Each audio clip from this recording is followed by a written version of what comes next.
Oremos al Señor, hermanos. Señor, te damos gracias por este momento que podemos reunirnos para poder estudiar, Señor, algo que es tan importante que tiene que ver con la interpretación de tu palabra. Hay herramientas para eso y sin duda también se derivan de tu palabra. Ayúdanos, Señor, a ser buenos intérpretes como también tú lo requieres. Específicamente uno de los versículos que recordamos siempre como un deber es: procura con diligencia presentarte a Dios como un bueno obrero aprobado que usa bien la palabra de verdad. Ayúdanos, Señor, a nosotros a ser buenos intérpretes para honrarte a ti en primer lugar. En nombre de Jesús. Amén. Ya, hermanos, en esta ocasión quiero que hablemos o veamos estos aspectos. Principios de pasajes paralelos. Principios de pasajes paralelos. Benja, ¿podéis bajarle un poquito? Bájale un poquito. Está retumbando un poquito. Y vamos a ver tres tipos de paralelos o de pasajes paralelos, ¿cierto? Vamos a ver lo que tiene que ver con la sinopticidad sincrónica, sinopticidad diacrónica y la sinopticidad doctrinal orbital. Un poco raros los nombres, pero no se preocupen porque los vamos a ver. No es muy difícil de entender. En la primera página, 189, vamos a completar ahí algunas ideas con respecto a lo que vamos a ver en esta ocasión. Dice: el principio de pasajes paralelos señala que cualquier texto o pasaje de las Escrituras debe ser interpretado a la luz de sus pasajes paralelos. La razón de este principio descansa en la coherencia de las Escrituras, porque las Escrituras son una unidad orgánica, ¿cierto?, debido a que todas las partes de ellas se hallan mutuamente relacionadas.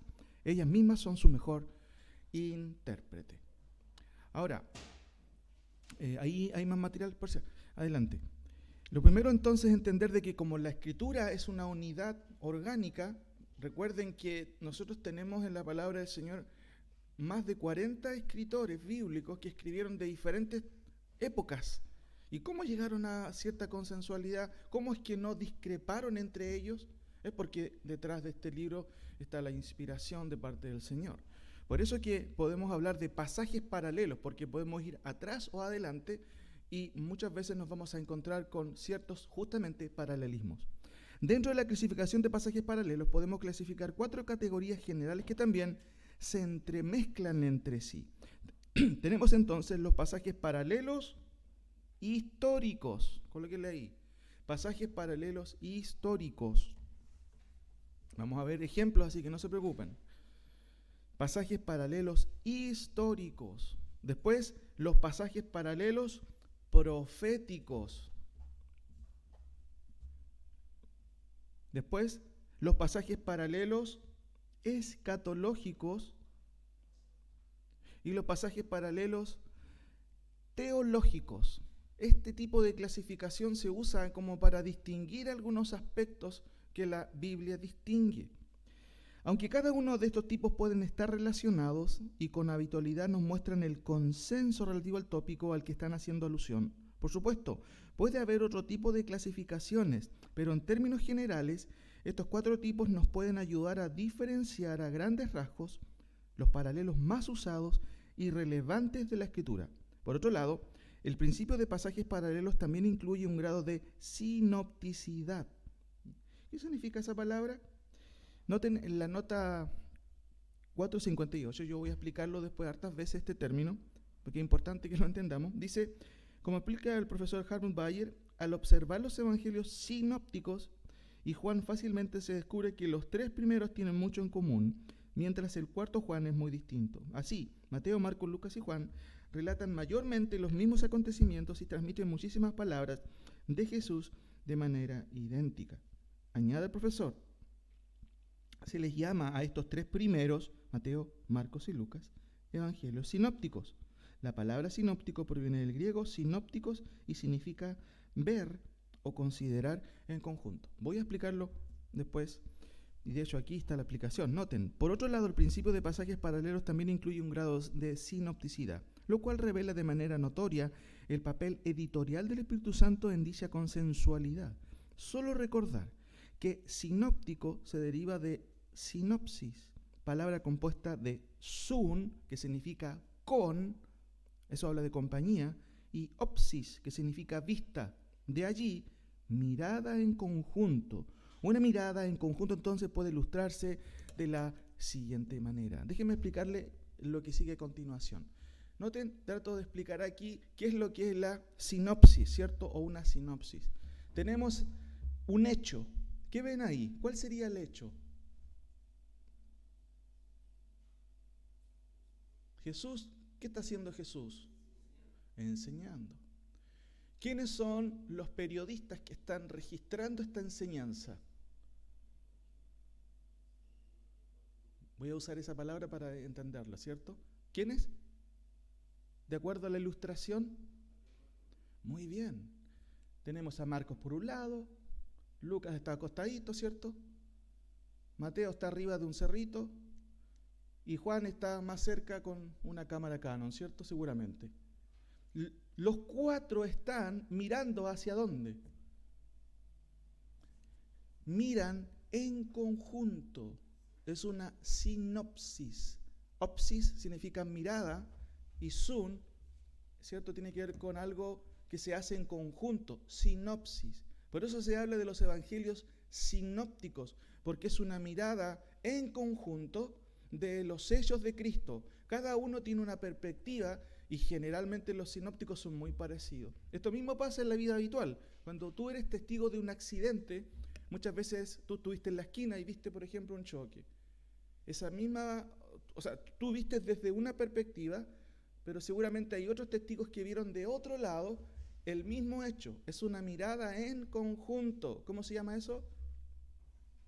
Sinopsis o sinopticidad. Y ahí vienen diferentes formas de aplicar dependiendo de cómo queremos, por ejemplo, en este caso, explicar el tema. Por eso que noten que dice, por otro lado, el principio de pasajes paralelos también incluye un grado de sinopticidad. Por supuesto, pues, porque si están hablando más de un autor de un mismo hecho, hay un grado de sinopticidad, porque todos están mirando ese acontecimiento, pero cada uno de diferente perspectiva, pero están diciendo lo mismo. Como podemos observar en esta ilustración, los pasajes paralelos dejan ver no solo un hecho replicado por otro autor, sino también una sinopticidad histórica sincrónica. Y aquí hay una palabra ya que hay que explicarla, porque sinóptico, ¿qué significaba? Mirada en conjunto, ¿cierto? Mirada en conjunto. Ahora, ¿qué significará sincrónico? Esta palabra ya la vimos al principio, pero aquí la vamos a aplicar otra vez. Y antes de ello, déjenme leer aquí para entender lo que dice este párrafo. Antes de seguir, ¿alguna duda con respecto a la parte del tema sinóptico? Hagan sus preguntas. Recuerden que no estamos en un culto ahora, estamos en clase, a pesar de que generalmente yo expongo, ¿no?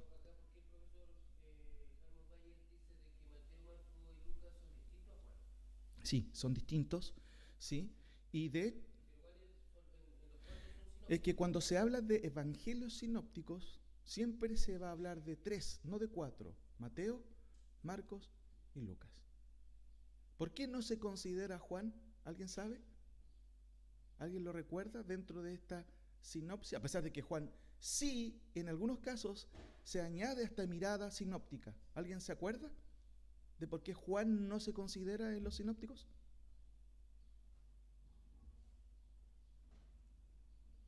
Porque Juan se aparta un poquito, ¿cierto?, del registro periódico de Mateo, Marcos, Lucas, y va a tener un consenso en algunos puntos nomás. ¿Por qué? Porque el Evangelio de Juan es más teológico. Las expresiones. Mira, en el principio era el verbo, y el verbo era con Dios, y el verbo, eso es 100% teológico. Acá hay más, por si acaso, aquí al principio. Eso si uno examina el análisis de Juan 1.1, es 100% teología pura. Pero los evangelios registran hechos más históricos, acontecimientos, sanidades, ¿qué más? Milagros, ¿qué más? Juan no cuenta mucho eso, aunque sí, por supuesto, hay material de ese tipo, pero Mateo y Marcos, Lucas, Juan casi podría decirse que estudiaron en la misma universidad periodística, porque casi todos hacen lo mismo. Juan se aparta porque su énfasis es más teológico. Quiere demostrar las prerrogativas de Cristo como Dios. Ahora, como podemos observar en esta ilustración, los pasajes paralelos dejan ver no solo un hecho replicado por otro autor, sino también una sinopticidad histórica sincrónica. Voy a explicar esa palabra. Y en otros casos, una sinopticidad histórica diacrónica. Y también una sinopticidad histórica teológica. Ahí está, 154 del material. No, seguramente no trajeron todo el material. Aunque cada uno de estos tipos pueden estar relacionados con habitualidad, nos muestran el consenso relativo al tópico al que están haciendo alusión desde una mirada histórica compartida, sincrónica, separada, diacrónica, o simplemente teórica teológica. O sea, hay un consenso doctrinal en todos los autores que hablan de un mismo hecho. De allí el concepto de pasaje paralelo. La clasificación anterior se deriva del hecho de que en el principio de pasajes paralelos se encuentra un sentido sinóptico específico. Vamos con el primer punto, dice sinopticidad sincrónica. ¿Qué significará eso? ¿Qué era sinopsis? En conjunto, una mirada en conjunto. Hay más de una persona viendo el mismo hecho. Habitualmente esto se les llama, ¿cierto? Se usa o se estudia. Evangelio sinóptico siempre tiene relación a Mateo, Marcos, Lucas, Juan. ¿Por qué? Porque los tres miran en conjunto hacia los acontecimientos y hechos que Cristo hizo. Con sinopticidad sincrónica estamos aludiendo a aquella mirada en conjunto que es registrada por autores contemporáneos. Por lo que leí. Con sinopticidad, mirada en conjunto, sincrónica, estamos aludiendo a aquella mirada en conjunto que es registrada por autores contemporáneos. ¿Qué significa esto, hermanos? ¿Alguien entiende la idea? Muy bien, son de la misma época, ¿cierto? Cuando hablamos de sincronía, ¿cierto? Cronos, sin, ¿cierto? Sun, cronos. Sun significa con y cronos, ¿qué significa? Viene de tiempo, cronología, ¿cierto? En el mismo tiempo, esa es la idea. Esto es por escritores que vivieron en una misma época, por lo que leí, en una misma época.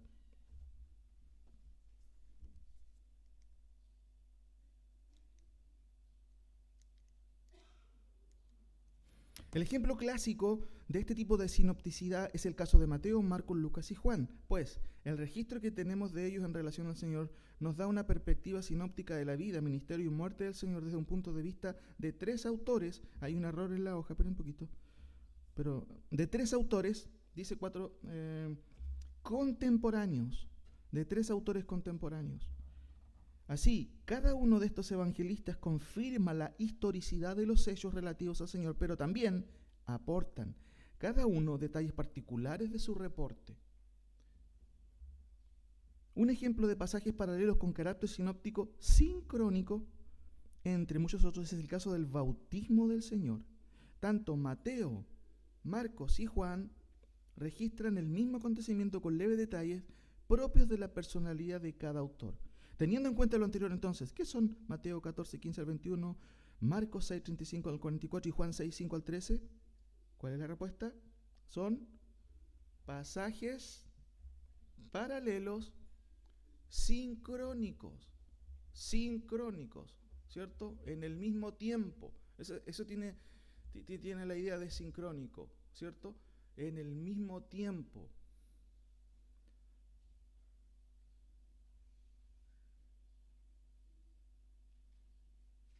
No debemos olvidar que la palabra sincrónico hace referencia al análisis de un concepto o evento centrado en un momento dado del tiempo, excluyendo la evolución posterior del concepto de evento hecho. La utilidad de los pasajes paralelos sincrónicos nos permite no solo confirmar la versión del hecho atestiguado por más de dos testigos, sino también establecer con seguridad la veracidad de los hechos por medio del testimonio de más de un testigo. Un buen cuadro sinóptico comparativo de algunos hechos sincrónicos registrados y escritos de manera sinóptica es el siguiente. Noten ahí este cuadrito. Aquí hay más material, Saúl, por si acaso. Mateo, Marcos, Lucas, Juan. Noten aquí en este cuadro que cita el hermano Harmon también, muy interesante, vemos algunos hechos que son relatados por los 4 evangelistas. ¿Se dan cuenta que cuando se habla de la preexistencia de Jesús, quién es el único que habla de eso? Juan. ¿Por qué? Porque el énfasis de Juan es más teológico. Muy bien. El nacimiento de Jesús, ¿cierto? Tenemos a Mateo y Lucas. Pero ya aquí en el bautismo de Juan, ¿cierto? Hablando de Juan el Bautista, tenemos Mateo, Marcos, Lucas y Juan que registran esto. Aquí sáltense al ministerio en Galilea, también lo registran los 4. Y así la Santa Cena, ¿cierto? Mateo, Marcos, Lucas y Juan. O sea, todos tienen o hacen una mirada en, ¿y cómo se llama eso, mirada en conjunto? Sinóptico o sinopticidad. Sinóptico, mirada en conjunto. Sincrónico, ¿qué significaba? En la misma, contemporáneo, en la misma época. Sincrónico. Ahora, vamos a la otra hoja. Esta clase va a ser cortita. Sinopticidad diacrónica. Asusta un poco el nombre, pero en realidad no debe asustarnos porque ya entendemos el significado. Sinopticidad diacrónica. Ahora no es sinopticidad sincrónica. ¿Qué era sincrónico? En el mismo tiempo, en la misma época. El término diacrónico de la preposición dia, que significa a través, y la palabra cronos, tiempo, significa a través del tiempo. Y en la exégesis de términos es el estudio que se hace de una palabra durante un periodo extenso de tiempo. Esto se usa mucho en exégesis. Cuando tú quieres hacer un análisis de una palabra, hay palabras que tienen que pasar, ¿cierto?, por el examen diacrónico, no solamente sincrónico, para no caer en el anacronismo. Qué raro estas palabras, ¿cierto? Sincrónico significa en el tiempo. Por ejemplo, les doy un ejemplo. Muchas veces se habla de que debemos ser testigos del Señor, de acuerdo a Hechos capítulo 1, versículo 8, si no me equivoco, y me seréis testigos. Y la palabra testigo es martureo, de donde viene la palabra mártir, ¿cierto? Ahora, esto es muy interesante porque el análisis de la palabra desde el punto de vista diacrónico, o sea, a través del tiempo, deja ver que esta palabra tuvo una evolución.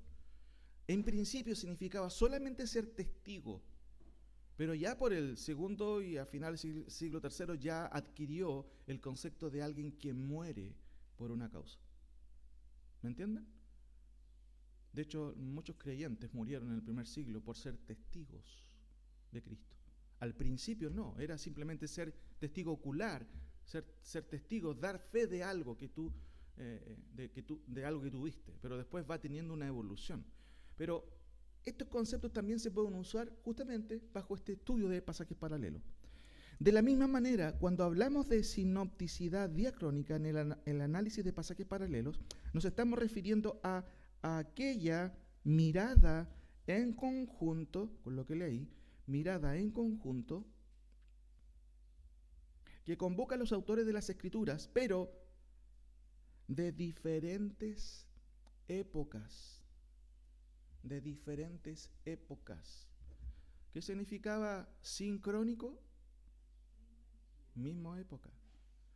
Y si se los pregunto de esta manera, ¿qué es la sinopticidad sincrónica?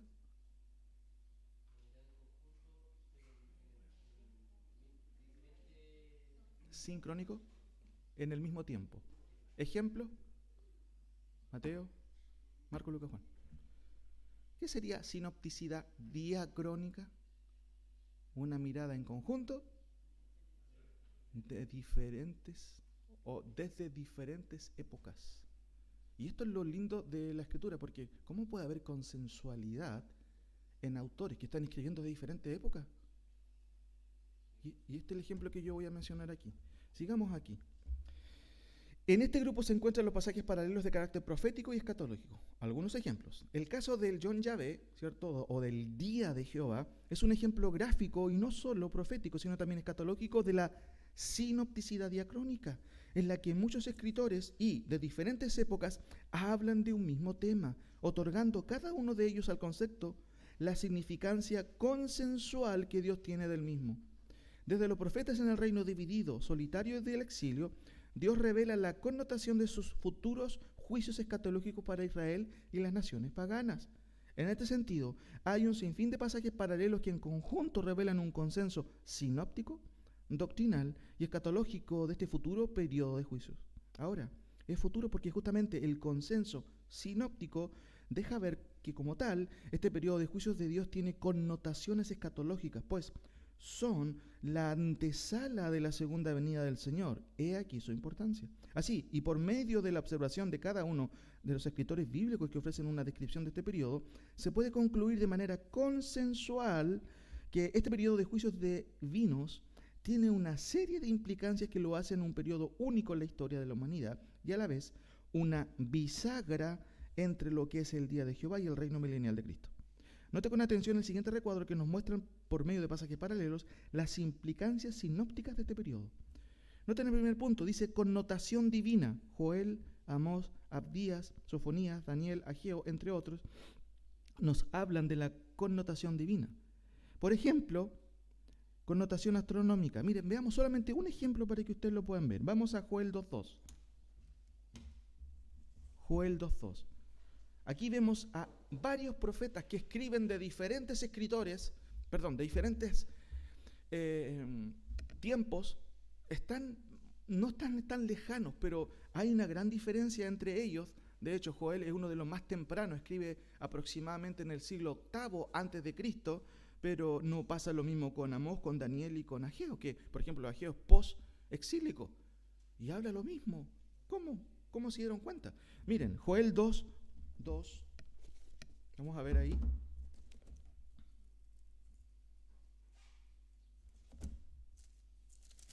¿Lo tienen, cierto? Miren. Voy a leer del 1. Tocad trompeta en Sión. Va a haber una noche de cántico. No.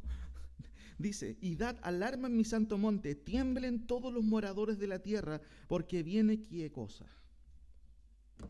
El día de Jehová, porque está cercano, día de tinieblas y de oscuridad, día de noche, ¿y qué más? Y de sombra. Noten el versículo 10, no sé por qué tengo 10 ahí. Delante de él, ¿cierto? De este ejército grande, porque hay un ejército que aparece aquí. Dice, temblarán la tierra, se estremecerán los cielos, el sol y la luna se oscurecerán y las estrellas retraerán su resplandor. Miren, sáltense a Amós 5.18. Amós 5.18.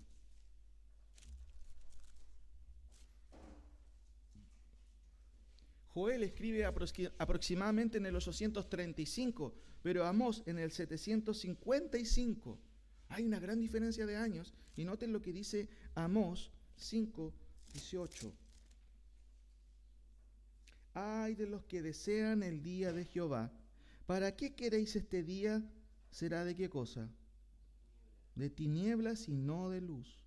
Como el que huye delante del león y se encuentra con el oso, o como si entrar en la casa y apoyar su mano en la pared y la muerde una culebra. ¿No será el día de Jehová de tinieblas y no de luz? Oscuridad que no tiene resplandor. Noten Daniel 2:44. Vamos a ver un ejemplo nomás. Daniel 2:44. Daniel 2:44.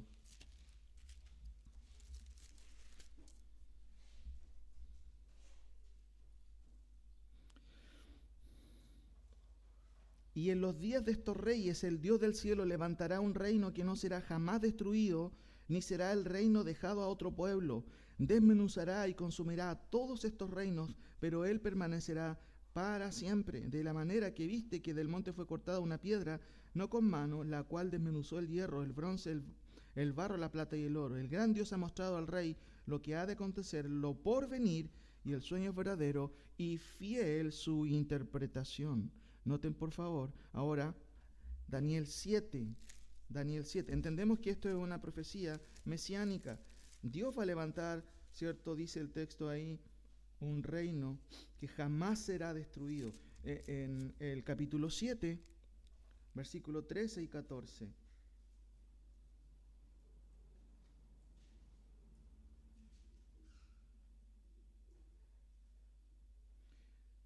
dice, miraba yo en la visión de la noche y aquí con las nubes en el cielo venía uno como un hijo de hombre que vino hasta anciano de días y le hicieron acercarse delante de él. Y le fue dado dominio, gloria y reino para que todos los pueblos y naciones y lenguas le sirvieran. Su dominio es dominio eterno que nunca pasará y su reino uno que no será destruido. Bueno, aquí la aplicación al paralelismo es diferente.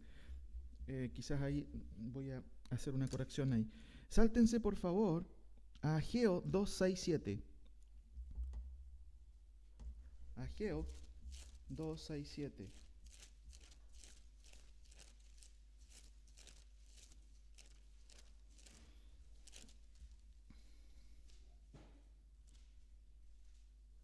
Sí.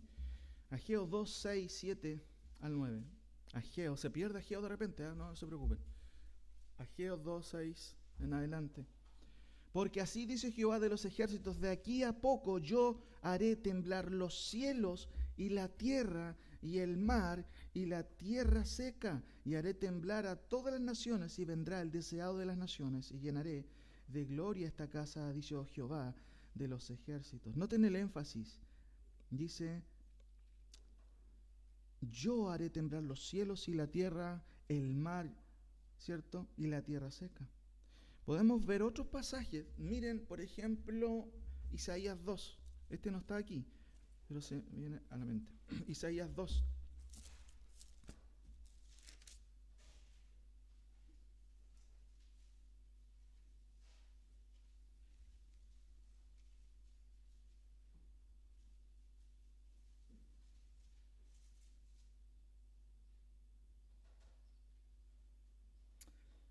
El 17 dice así: la altivez del hombre será abatida y la soberbia de los hombres será humillada, y solo Jehová será exaltado en aquel día, y quitará totalmente los ídolos, y se meterán en las cavernas de las peñas y en las aberturas de la tierra por la presencia temible de Jehová y por el resplandor de su majestad, cuando él se levante para castigar a la tierra. Aquí, aunque el énfasis es diferente, está ocurriendo un evento tremendo y todo, ¿cierto?, tiembla de acuerdo a la presencia y la venida del Señor. ¿Se acuerdan de lo que dice? De hecho, no lo leímos ahí. Vuelvan a Joel, por favor. Joel capítulo 3.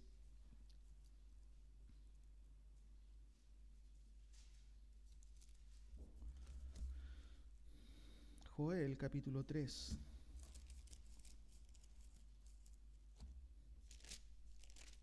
Noten lo que dice en el versículo 28. Perdón, 2:28 en adelante. Y después de esto derramaré mi espíritu sobre toda carne, y profetizarán vuestros hijos y vuestras hijas, vuestros ancianos soñarán sueños, y vuestros jóvenes verán visiones. ¿Esta cita quién la citó? Pedro, muy bien. Y también sobre los siervos y sobre mis siervas derramaré mi espíritu en aquellos días, y daré, miren, prodigios, ¿dónde? En el cielo. En la tierra hay sangre y fuego y columnas de humo. El sol se convertirá en tinieblas y la luna en sangre antes que venga el día grande y espantoso de Jehová. Eso no ocurrió en el primer siglo, ¿cierto? No, porque tiene que ver con la segunda venida. Entonces, noten la idea aquí: sinopticidad diacrónica. Aquí vemos que el día de Jehová tiene connotaciones sinópticas. ¿Qué significa eso? Que en varios autores, cuando hablan del día de Jehová, llegan a un consenso. El día de Jehová, no, terrible día, terrible. Pregúntele a Amós si quiere. Va a Amós y dice, ay de los que desean el día de Jehová. ¿No me crees? Pregúntale a Isaías. Pregúntale a Jehová. Todos concuerdan. Eso se llama sinopticidad diacrónica. ¿Por qué diacrónica? A través del tiempo. O sea, que ¿eran contemporáneos? No, pero ¿cómo consensualizan? Misma mirada. Y ahí donde vemos, obviamente, algo interesante. Eso se puede dar solamente en un libro inspirado. Nada más que inspirado. Ahora, avancemos un poquito, ¿cierto? En la página 192. Quiero darles un ejemplo que no quiero leerlo todo. Esto, como lo he estado haciendo en este último tiempo, prefiero que lo lean en la casa cuando tengan tiempo, no cuando ahora apurado tenemos que leerlo porque el pastor dijo que hay que leerlo. No, cuando tengan tiempo, léanlo con detalle porque está hecho con esa intención, con esa intención detallada y rigurosa en la cita, en la comparación de textos, pero es un poco engorroso leerlo todo. Dice la gran tribulación, un hecho del pasado. Miren, hemos visto esto, ¿cierto? Sinopticidad sincrónica. Sinóptico significa mirada en conjunto y sincrónico. Muy bien. Y sinopticidad diacrónica a través del tiempo. Vamos, nos queda uno solo, que es doctrinal orbital, pero quiero dar un ejemplo de esto, de cómo estos conceptos nos pueden ayudar a interpretar algunas cosas que tienen que ver con el debate muchas veces de la interpretación de la Escritura. Porque habrá entonces gran tribulación, cual no la ha habido desde el principio del mundo hasta ahora, ni la habrá. Estas son palabras del Señor refiriéndose a la gran tribulación, y noten la característica, cual no la ha habido desde el principio del mundo hasta ahora. O sea, de aquí para atrás dice Jesús, nunca ha ocurrido eso. Señor, pero ¿y el diluvio?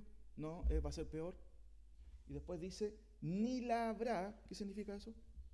Después de eso no va a haber algo. Entonces, algunos piensan que la gran tribulación tuvo su cumplimiento el año 70 después de Cristo con la destrucción del templo en Jerusalén por medio de los romanos. El general Tito arrasó con Jerusalén, destruyó el templo, la ciudad, todo, y algunos consideran que ahí ocurrió la gran tribulación. Y les quiero dar un ejemplo de cómo los pasajes paralelos nos pueden ayudar a desanudar esta interpretación y darnos cuenta de que no tiene mucha consistencia. Eso se llama preterismo. ¿Cómo se llama? Esta idea de que esto se cumplió en el pasado, preterismo. Y hay dos tipos de preterismo, radical y parcial. El preterismo radical cree que todos los acontecimientos católicos ya tuvieron su cumplimiento. La resurrección de los muertos, la segunda venida, la gran tribulación. ¿Cómo eso? Obviamente que hay que recurrir a la alegorización o a la espiritualización para decir eso. Y eso se considera herético, el preterismo radical. Pero el preterismo parcial se considera que, entre comillas, es ortodoxo. Les doy un ejemplo de quién es preterista parcial. R.S. Sproul. ¿Lo conocen? Él cree que algunos eventos ya tuvieron cumplimiento en el antiguo, o en el primer siglo. Y dejan algunos para el futuro, como la segunda venida. Por eso se llaman parciales. Ahora, déjenme mencionar aquí algunas cositas para ahorrarnos tiempo. Dice este autor, Sandstrom, la gran tribulación de Mateo 24, llamados días de venganza, en Lucas 21, 22. ¿Qué es Lucas 21, 22 en relación a Mateo 24, 21? Pasaje paralelo. ¿Sí? Sí, y sincrónico, diremos. Pero él dice, y días de aflicción en Marcos 13, 19, no es un evento futuro, sino un hecho establecido en la historia pasada. De esta misma manera, añade la página 178, la gran tribulación anunciada por Jesús no es un evento futuro, sino un hecho de la historia pasada, y agrega, por lo tanto, la tribulación de estos días se refiere a todo lo que ocurrió del 33 al 70, con especial referencia a los eventos relacionados con el asedio y el saqueo de Jerusalén, justamente en estos años, llamada la gran tribulación. ¿Cómo se llama esta idea? Preterismo, ¿cierto? Ahora, déjenme mencionar, no quiero mencionar varias cosas, solamente aquí ustedes van a leer y nos vamos a saltar, pero por favor léanlo, porque yo trato un poquito de tratar con la postura de este hermano y dar buena respuesta, porque este hermano Sandstrom es amilenarista y él es uno de los amilenaristas que es muy buen teólogo, tiene muy buenos argumentos. No es fácil, no es llegar y decir, no, esto está mal, pero bueno, me he esforzado para poder refutar esto. Recuerden que la escritura no solamente es útil para corregir, sino también para redarguir. ¿Qué significa redarguir a todo esto? Redarguir. ¿Ah? Refutar. ¿Y qué significa refutar? Estás equivocado. No es así, es así. Eso tiene la idea de refutar, de redarguir, de decir, no es así. Mira, es de esta manera. Ahora, esto es lo que dice, obviamente, el a milenarismo, el preterismo parcial. Ahora, déjenme mencionar algunas cosas. ¿Cuál es el argumento que da el hermano Stone? Porque cuando tú te vas a encontrar con un montón de divergencias en lo teológico, pero siempre no hay que olvidar, y esto es importante, a veces la gente no logra entenderlo, porque vivimos en una época de personas hechas de cristal, nadie quiere ser corregida, nadie quiere decirle al otro que estás equivocado. No sé si se acuerdan de lo ocurrido el otro día, hace un tiempo, bueno, con el diputado de la carrera, cuando le dijo a la diputada trans, al diputado trans, Schneider, usted no puede abortar, no va a poder abortar, ni va a poder tener menstruación. Escándalo, escándalo. Es como pararte un día al frente de televisión y decir 2 más 2 es 4, explosión. ¿Cómo puede ser 4? Estás ofendiendo a los transnúmeros, porque 2 más 2 puede ser 5. Esa es la realidad que estamos viviendo en el día de hoy. Ahora, ¿por qué aludo a esto? Porque cuando tú te encuentras con diferentes argumentos no hay que asustarse y tampoco echar la caballería encima de la persona. Siempre hay que tratar de argumentar y poner las cartas en la mesa y argumentar y refutar muchas veces estas ideas. Quizás nosotros como iglesia estamos protegidos de la influencia externa, no sé hasta qué punto, porque nosotros no podemos controlar lo que usted mira, lo que usted lee. Por eso que el púlpito de la iglesia debe... Alguien decía por ahí que no importa los que salgan y los que entren de la iglesia. Lo importante es lo que sale del púlpito. Y eso tiene mucha razón, porque si hay un púlpito bíblico saludable, ¿cierto?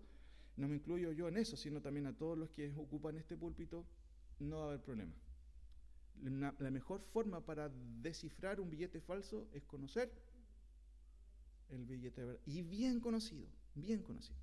Ahora, toma un momento y lee atentamente estos textos del Antiguo Testamento y observa los paralelos verbales con la declaración de nuestro Señor en Mateo 24:21. Según Stone, hay paralelos, pero él le llama verbales, que nos dirían que en realidad esta expresión de Mateo cuando dice, cual no la ha habido desde el principio del mundo hasta ahora, ni la habrá, es simplemente retórica hiperbólica. ¿Qué es la hipérbole? Muy bien, es una exageración, es una figura retórica que se usa con un propósito retórico. A ver, demos un ejemplo. Nosotros siempre usamos estas cosas, pero nunca nos damos cuenta muchas veces de este tipo de situaciones. No sé, a ver, cuando queremos exagerar algo, a ver, deme un ejemplo usted, a ver. Muy bien, esa es una hipérbole, estoy que muero de hambre. Nadie va a interpretar eso literalmente, ¿por qué? Porque es una figura retórica. Ahora, según Stone, la declaración de Jesús en Mateo 24:21 sería una hipérbole y no necesariamente una profecía de la última gran tribulación y la venida del Señor. ¿Cómo podemos nosotros ver eso? Lo más probable tú no vas a leer un libro de esto, ¿cierto? Pero puede que sí. Déjeme darle algunos argumentos sobre este tema. Por ejemplo, él cita a pasajes paralelos de Mateo 24:21, Éxodo 11 del 1 al 10. Y noten esta expresión. Esto tiene que ver con la plaga, ¿cierto? Una de las plagas, sino la 10ª plaga. Dice, Jehová dijo a Moisés, una plaga traerá aún sobre Faraón y sobre Egipto, después de la cual él os dejará ir y seguramente os echará de aquí del todo. Bueno, y dice, y habrá gran clamor, porque está hablando de la muerte de los primogénitos, por toda la tierra de Egipto, cual nunca hubo ni jamás habrá. ¿Se parece a Mateo 24:21? ¿Podría ser un paralelo? Y ahí está la duda, y ahí está el clic, porque si nosotros decimos, oh, verdad, entonces lo que dijo Jesús no era tan así, le puso color nomás. No es que va a ser la gran tribulación y ahí viene el Señor, no, porque estas frases se dicen a menudo. ¿Están entendiendo cuál es la idea y la argumentación? Ahora, en la página 195, noten la página 195, está toda la refutación que yo hago, no lo vamos a leer ahora, léalo después. ¿Por qué razón este texto no comporta un paralelo preciso de Mateo 24:21?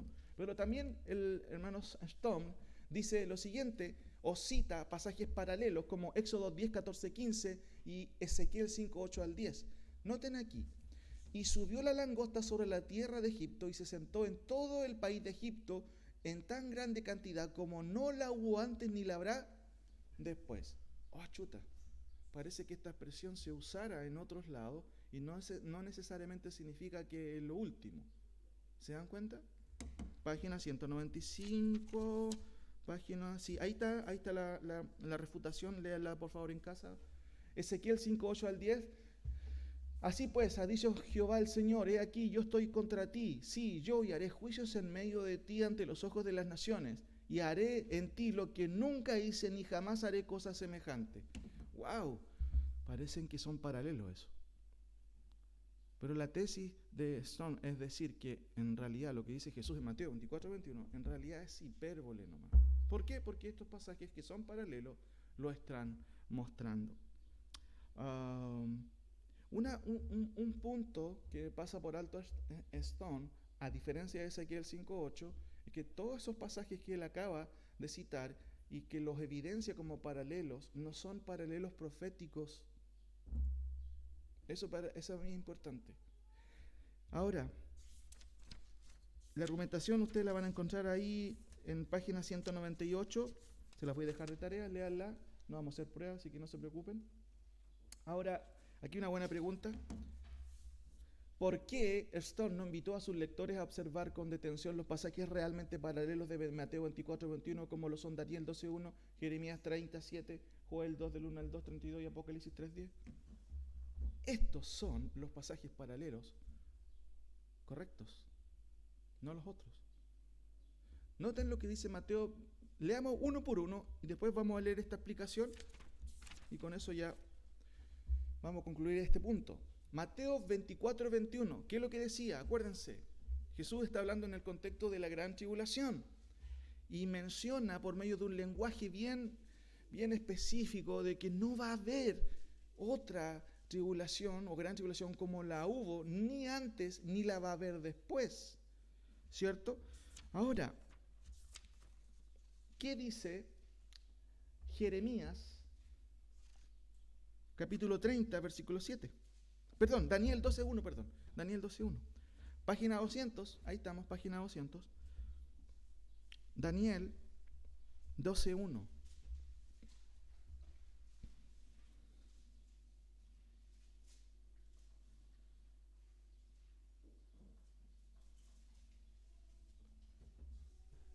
En aquel tiempo, esa expresión ya me dice que al tiro me lanza como un trampolín hacia un escenario escatológico. En aquel tiempo, no quiero leer esta explicación, hermano, pero ustedes leanla después en casa. En aquel tiempo, por supuesto, puede ser una referencia histórica, sin duda, pero especialmente en el Antiguo Testamento y en los profetas, generalmente se refieren al tiempo escatológico. Y noten lo que sigue diciendo. En aquel tiempo se levantará Miguel, ¿cierto? Hay que avisarle a la Iris para que le avise a Miguel. No. El gran príncipe que está de parte de los hijos de tu pueblo, y noten, y será tiempo de angustia, y noten la expresión, cual nunca fue desde que hubo gente hasta entonces, pero en aquel tiempo será libertado tu pueblo, todos los que se hayan inscrito en el libro. Este primer versículo es un paralelo escatológico diacrónico exacto. Miren, vamos a Jeremías 37, página 201, no voy a leer los comentarios, léanlo en casa por favor. Jeremías 37. Siempre cuando uno analiza un texto hay que ver el contexto. No lo voy a leer ahora, pero ustedes lo van a leer después. Miren, este sí que otro pasaje paralelo de Mateo 24, 21. Ah, cuán grande es aquel día, tanto que no hay otro semejante a él, tiempo de angustia para Jacob, pero de ella será librado. Si ustedes analizan Mateo 24, 21, miren, vamos a Mateo 24, 21 por un momento, porque está hablando de Israel. Daniel 12 está hablando de Israel también. En aquel tiempo se levantará Miguel, el príncipe, que está a favor ¿de quién? De tu pueblo. ¿Cuál es el pueblo de Daniel? Israel. Miren, Mateo 24, por favor. Mateo 24. ¿Dónde aparece aquí Mateo 24, 21 que se refiere a Israel? Algunos cuando llegan a Mateo 24, ¿cierto? Recuerden que de hecho en Mateo ni siquiera existe aún, y desde el punto de vista histórico, cronológico, la iglesia todavía no es una entidad, ¿cierto?, cumplida. Recuerden que Jesucristo está anunciando muchas cosas que para los contemporáneos no, ni siquiera se imaginaban, ¿cierto? Juan 14, 15, dice que porque es necesario que yo me vaya, pero cuando yo me vaya, dice Jesús, os enviaré. ¿Qué cosa? Al Consolador. ¿Cuándo ocurre eso? En Hechos capítulo 2 se ve el cumplimiento, pero en Mateo no hay alusión de eso. O sea, cuando tú lees escogido aquí, se ríe la iglesia. No, tenéis que ver el contexto. Miren, algunas cositas. ¿Dónde en Mateo 24 podría sugerir que esto se refiere a Israel? Notemos, por ejemplo, en los versículos, solamente para ir matizando, 15. Por tanto, cuando veáis en el lugar santo la abominación desoladora de que habló el profeta Daniel, ¿de qué está hablando Daniel? Está hablando de una abominación. Algo ocurrió muy parecido en el primer siglo con un personaje que se llamaba Antíoco Pérez, ¿cierto? Antíoco Epífanes, ¿cierto? Antíoco Epífanes, que sacrificó un cerdo en el templo y eso fue una abominación. Pero eso fue un tipo de lo que va a ser el anticristo. Recuerden lo que está diciendo Daniel en el capítulo 7, lo acabamos de leer. Por tanto, cuando veáis en el lugar santo la abominación desoladora del que habla el profeta Daniel, ¿cierto? Entonces los que estén en Judea, ¿dónde queda eso? ¿Dónde queda Judea? Judea con 12 de febrero. No dice eso. Sigamos leyendo. El que esté en la azotea no descienda para tomar algo, ¿cierto? Ay de las que estén en cinta, ¿cierto? Y de las que críen en aquellos días. Orad pues que vuestra huida no sea en invierno ni en día de reposo. ¿Por qué tiene que mencionar día de reposo? ¿Quién está, a quién está aludiendo? ¿Quiénes guardaban el día de reposo? Miren, me gusta mucho lo que dice otro pasaje, el pasaje paralelo de este relato, paralelo sincrónico, que es Lucas 21. Miren, vayan por un momento, Lucas 21.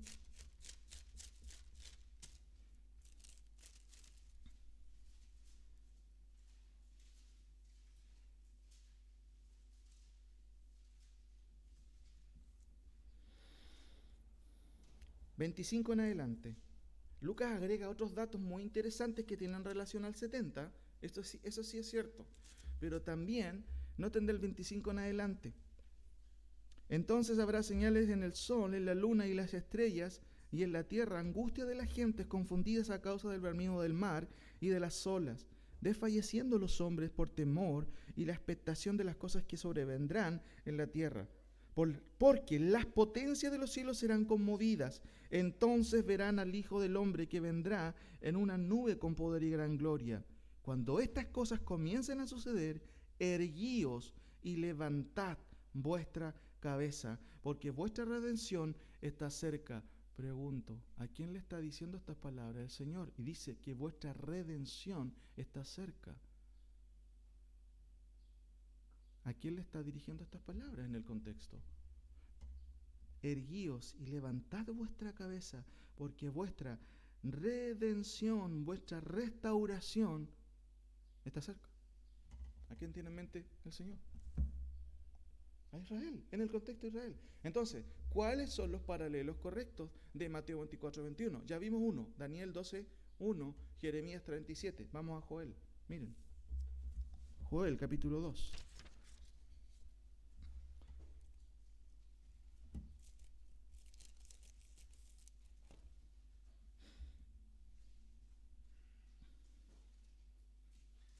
Joel capítulo 2. Tocad trompeta en Sion. Ya otra vez van a tocar trompeta, seguramente dijeron muchos de ahí. No, pero aquí es algo muy diferente. Tocad trompeta en Sion y dad alarma en mi santo monte. Tiemblen todos los moradores de la tierra. Va a ser universal, no es local solamente. Tiemblen todos los moradores de la tierra, porque viene el día de Jehová, porque está cercano. Día de tinieblas y de oscuridad, día de nube y de sombra, como sobre los montes se extiende el alba, así vendrá un pueblo grande y fuerte, semejante a él. Noten esta expresión: no lo hubo jamás, ni después de él lo habrá en años de muchas generaciones. Noten el versículo 32. Y todo aquel que invocar el nombre de Jehová será salvo, porque en el monte de Sión, ¿dónde queda eso? El texto lo dice. Y en Jerusalén habrá salvación, como ha dicho Jehová, y entre el remanente, el cual él habrá llamado. Déjenme mostrarle el paralelo de esto, y mi idea es que ustedes lo puedan ver.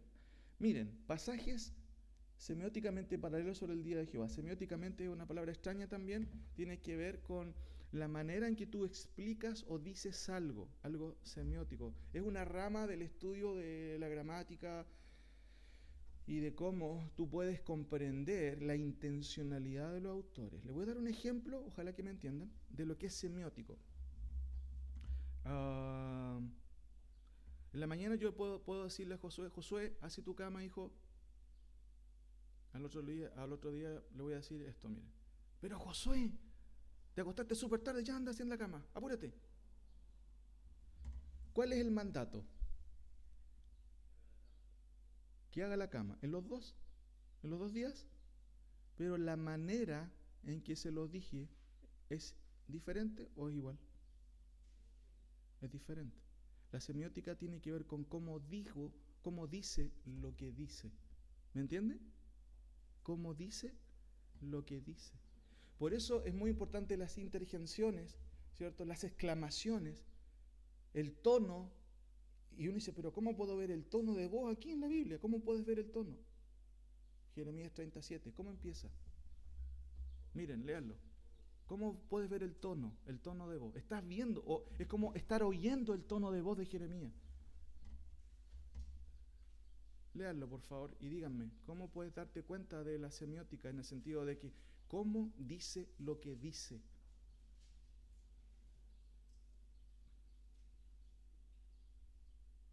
¿Cómo lo dice? Si tendrías que leerlo, ¿cómo lo leerías? Alguien que me dé el ejemplo.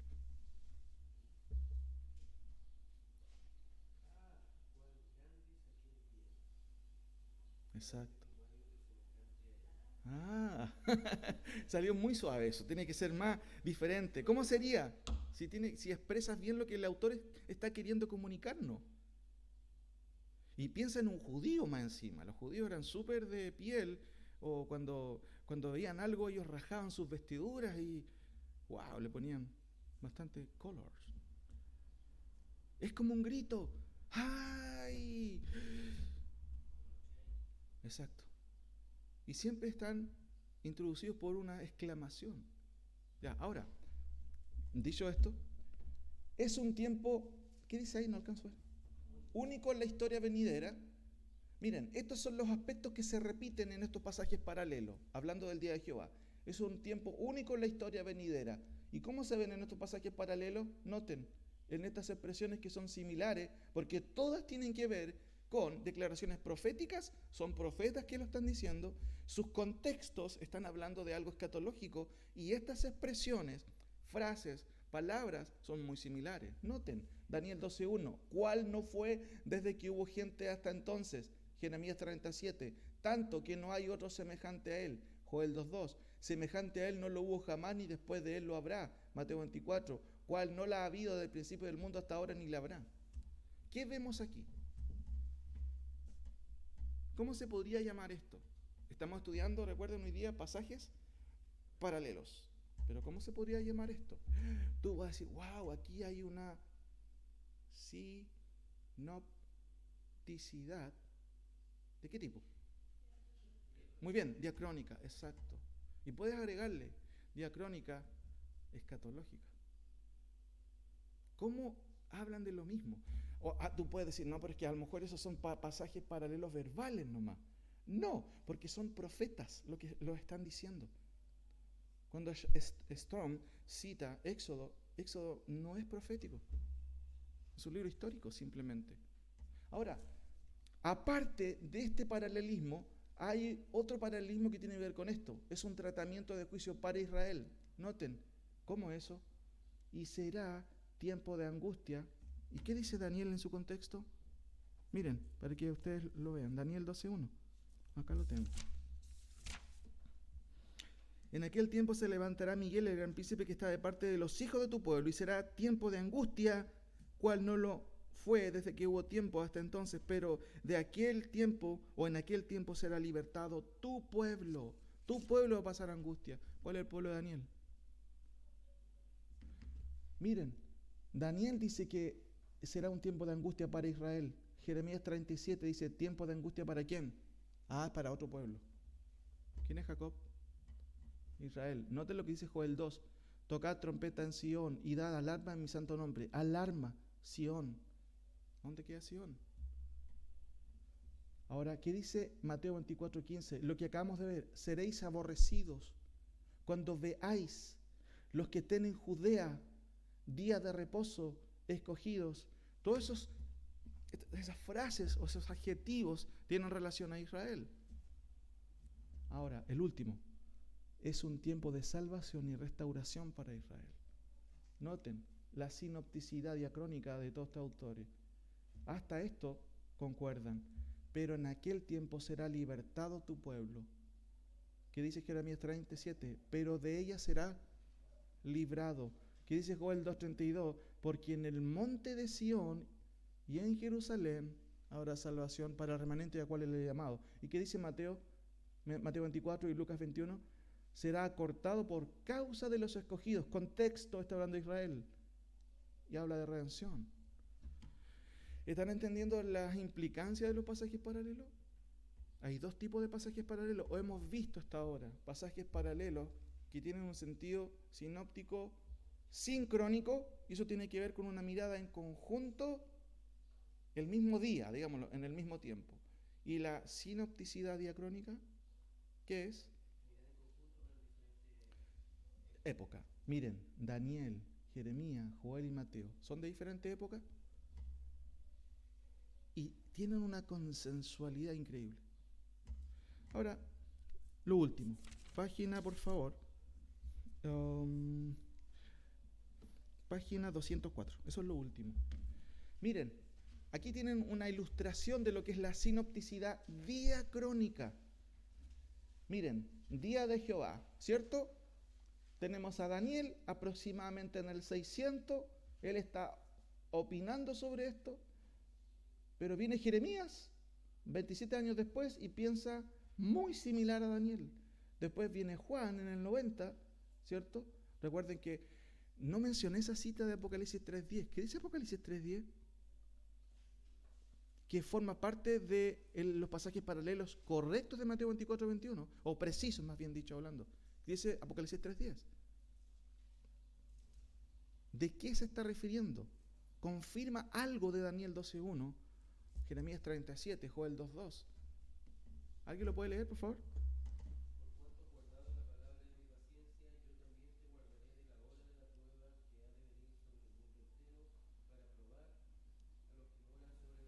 Mire, ese pasaje quizás no dice todo lo que dicen los otros, pero concuerda en qué cosa. Cuando dice para probar a los que moran en la tierra. Cuando analiza el concepto de moradores de la tierra, en Apocalipsis, ¿a quién se refiere?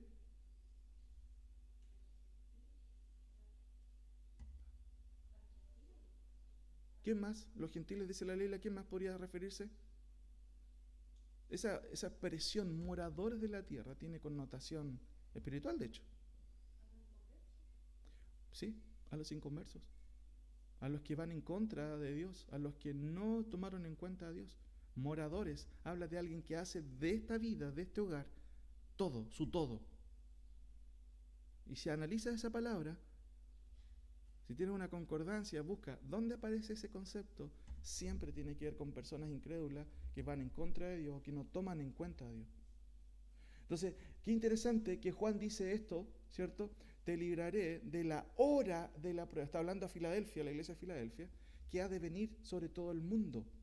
Hay un día de juicio. Ya lo dice Jeremías, Daniel y el Señor mismo en Mateo 24. Esto es sinopticidad diacrónica. Qué increíble que varios autores de diferentes épocas pueden concordar, y usted y yo ahora nos sentamos aquí sentaditos y leemos pasajes paralelos. Ellos hicieron todo el trabajo. ¿Qué le parece? Lo último, hermanos, sinopticidad doctrinal orbital. ¿Qué es eso? Medio raro eso. Esto es lo último. Se lo voy a explicar así nomás, usted lo puede leer después. Oh, me faltó una hoja, parece. A mí. Yo lo imprimí en la casa. ¿Qué significa esto? Sinopticidad doctrinal orbital. Noten estos pasajes. Hay una palabra que se repite. ¿Cuál es el concepto? Léanlo, por favor. Con esto vamos terminando. Aquí está. Lo pueden leer en su hoja o en la pantalla.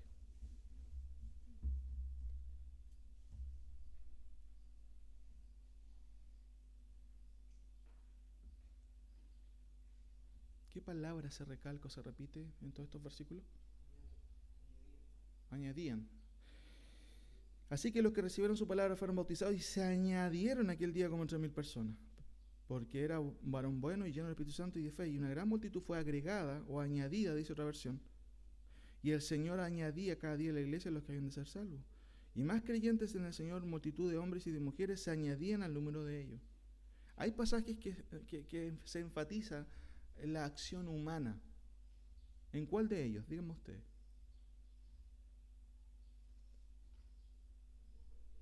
¿Por qué? Exacto. Las personas pasaron adelante, firmaron y se añadieron ellas mismas. Un solo versículo enfatiza que Dios hacía eso, que Dios añadía, ¿cierto? Dice el 47, y el Señor añadía cada día a la iglesia los que habían de ser salvos. Hay una contradicción aquí. ¿Quién añade a la iglesia? ¿Se añaden solo las personas? Estos son pasajes paralelos. Pero, ¿cuál es la idea? Aquí hay una sinopticidad doctrinal, porque está hablando de salvación orbital. ¿Qué es una órbita? Miren, este principio lo voy a explicar de esta manera. Esa es una órbita. ¿Qué? Ah, buena. Esta es una órbita, la órbita. ¿Qué está al centro de la órbita? En la órbita de los planetas. En la órbita de la vida. ¿Dónde estás tú? ¿En el centro? ¿O tu ego está ahí en el centro y todo gira en torno a ti? Miren, hay versículos que tienen connotación descriptiva o periodística. Registran el acontecimiento, no tienen la intención de establecer una doctrina. Pero Hechos 2:47, hablando de añadir, es el sol de estos planetas. Y esto regula la doctrina de quién realmente es el que hace que tú hayas llegado a la iglesia. El Señor añadía a la iglesia los que habían de ser salvos. ¿Cómo es que llegaron a añadirse los otros por disposición personal? Por supuesto. Pero ¿quién puso en sus corazones eso? Entonces, ¿qué versículos orbitan en torno a qué o a qué versículos? ¿En qué orden los pondrías tú? Si tú eres arminiano, piensas en el libre albedrío, pondrías cualquier otro versículo que enfatiza la libertad humana o el libre albedrío. No. Hay versículos que orbitan en torno a una declaración dogmática, doctrinal o teológica. Y este es un ejemplo. Y el Señor añadía a la iglesia a los que habían de ser salvos. Este es un análisis simplemente de lectura. Ahora, lo interesante es que todos estos verbos se añadieron, están en voz pasiva. Eso ya es más exégesis. ¿Qué deja ver eso? ¿Cómo? Exacto, que fue una reacción. ¿Me entiende? Acción, reacción. ¿Reacción a qué? A la obra de Dios. Y se añadieron a causa del poder de Dios. Entonces, ¿qué nos enseñan, cierto? En este caso, este principio de sinopticidad orbital. Cuidado, no pongas un versículo que tiene peso teológico por debajo de uno que tiene peso descriptivo. ¿Se entiende? ¿Se entiende? Lo vimos la otra vez, ¿se acuerdan de pasajes descriptivos y pasajes descriptivos? Los pasajes descriptivos relatan acontecimientos, no tienen la intención de establecer doctrina. ¿Por qué creen que tenemos cuántas epístolas en el Nuevo Testamento? 12. ¿Cuántas son? ¿Ah? Las epístolas mayormente explican ¿qué cosa? La doctrina, la doctrina. Sistematizan la doctrina, la explican, la ordenan. Pero los pasajes que tienen un énfasis en el relato no tienen la intención de establecer doctrina, con excepciones de algunas declaraciones que les doy un ejemplo en Hechos, es un libro histórico. Pero hay declaraciones que son dogmas. Por ejemplo, Hechos 4:12, ¿qué dice? Y en ningún otro hay, porque no hay otro nombre dado a los hombres en que podamos ser. Eso se dijo en un momento de la historia, en un hecho particular en el contexto, que tiene peso descriptivo o peso teológico para toda la vida. Para toda la vida. Porque no hay ningún otro nombre. Esa no es una declaración de la historia. Ah, no, eso tenía que ver con la historia. En ese tiempo no había otro nombre dado a los hombres. No, siempre. ¿Me entienden la diferencia? Hermanos, dudas, preguntas, porque hoy día hemos visto el principio de pasajes paralelos. ¿Hay pasajes paralelos? Sí. Los sinópticos están llenos, Mateo, Marcos, Lucas, Juan, pero también hay una sinopticidad sincrónica. Sincrónica significa que varios hablan o dicen algo acerca de un hecho al mismo tiempo o en el mismo tiempo en que viven. ¿Y qué sería la sinopticidad diacrónica? En diferentes tiempos. Y vimos un ejemplo que tiene que ver con Mateo 24:21. Léanlo en la casa. ¿Preguntas, dudas? ¿Está todo clarito, cierto? ¿Sí? Qué bueno, eso es bueno. Recuerden que estamos viendo ahora recién principios interpretativos. Estos son muy importantes entenderlos porque nos ayudan, obviamente, cuando tú estás leyendo, esto se dijo en otra parte. Pero ¿cuál es la connotación de este versículo? ¿Tiene peso doctrinal? ¿Tiene peso descriptivo? Etcétera, etcétera. Oremos, hermanos. Hermano Juan, ¿nos puede dirigir?